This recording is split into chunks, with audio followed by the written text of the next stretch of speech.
ఒకానొకప్పుడు ఒక ఊరిలో ఒక అమాయకపు పిచుక ఉండేది.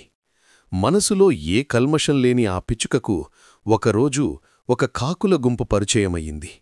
ఆ కాకులతో పిచుకకి స్నేహమయ్యింది.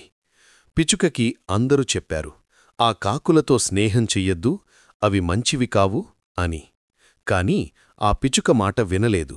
ఒకరోజు కాకుల గుంపు ఎటో వెళ్తూ పిచుకను కూడా తోడు రమ్మన్నాయి.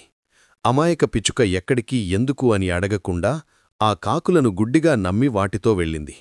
కాకులు ఒక పొలానికి వెళ్ళి అక్కడ మొక్కలన్నిటినీ ధ్వంసం చేయసాగాయి. పిచుక నిస్సహాయంగా ఏమి చెయ్యాలో తెలియక అటూ ఇటూ గెంతుతూ ఉంది. ఇంతలో ఆ పొలం రైతులు పరిగెత్తుకుంటూ వచ్చి ఒక పెద్ద కర్రతో ఆ కాకులను కొట్టడం మొదలెట్టారు. కాకుల గుంపుకు ఇది అలవాటే. అవి తుర్రున ఎగిరిపోయాయి. పిచుక రైతులకు దొరికిపోయింది. బాబోయ్ బాబోయ్, నా తప్పేమీ లేదు, నేను అమాయకురాలని, నేను ఏమీ చేయలేదు, నన్ను వదిలేయండి అని పిచుక ప్రాధేయపడింది.